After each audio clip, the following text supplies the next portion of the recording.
వెసులుబాటు కలిగిస్తాం అంటే మాత్రం ఆ డ్రామాని ఎండగడతాం. హైడ్రా పేరిట జరిగే డ్రామాని ఎండగడతాం. మీరు తొందరలో ఆ వివరాలు కూడా బయట పెడతాము. ఆల్రెడీ ఆ సంస్థ బ్లాక్ లిస్ట్ అయిన సంస్థ. ఆ వివరాలు కూడా మొత్తం నేను మరొక ప్రెస్ మీట్ పెట్టి చెప్తా. తొందరపడకండి. ఒక వేదశ్రీకే కాదు, పరామర్శకు కూడా పోతాను. కస్తూర్బాయి గారి దగ్గర కూడా పోతాం. మేము తప్పకుండా ఎవరెవరైతే రోడ్డున పడ్డారో బాధితులు వాళ్ళందరికీ అండగా మేము నిలబడతాం. తప్పకుండా ఆ కుటుంబాలన్నింటినీ కూడా మేము మా శాయశక్తులు ఆదుకుంటాం. న్యాయపరంగా కూడా వారి కోసం కొట్లాడతాం. అది మా బాధ్యత.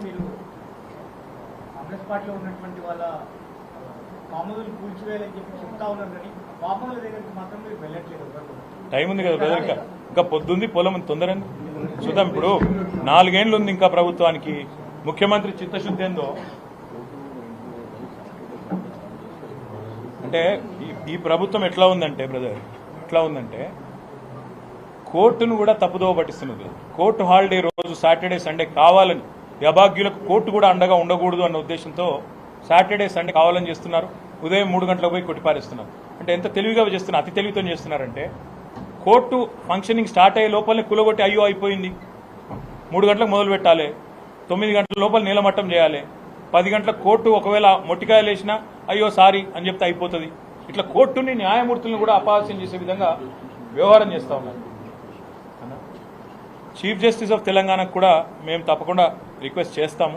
ఎందుకంటే సహజ న్యాయ సూత్రాలు అందరికి ఒకటే తిరిగి ఉండాలి. చట్టం అనేది అందరికి ఒకటే తిరిగి ఉండాలి. ముఖ్యమంత్రి అన్నకు ఒక చట్టం, గరీబ్ గాళ్ళకు ఇంకో చట్టం అంటూ ఉండదు కదా.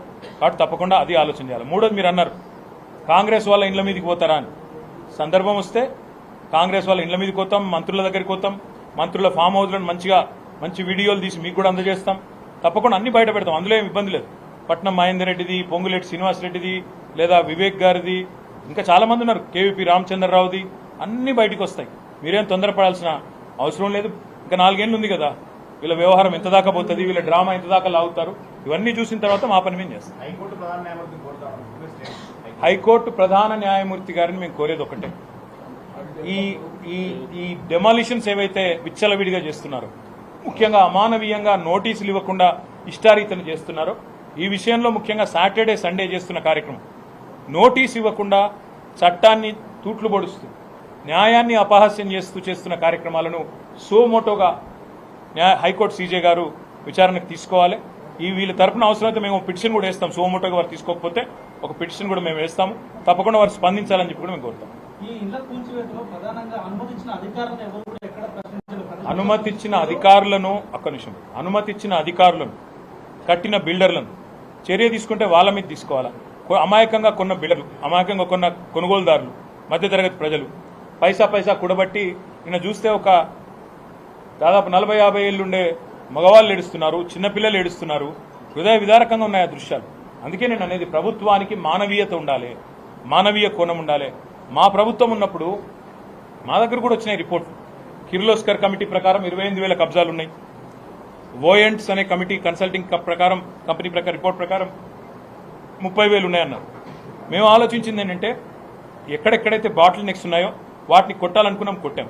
నేను ఇంకొక రోజు మీకు కావాలంటే వివరంగా మా ప్రభుత్వంలో చెరువుల పరిరక్షణకు మేము తీసుకున్న కార్యక్రమాలు, ఎట్లా మేము కబ్జాలు లేకుండా నిరోధించగలిగినాం, ఎట్లా ఎస్టీపీలు కట్టాము, చెరువులను ఎట్లా సుందరీకరించాము.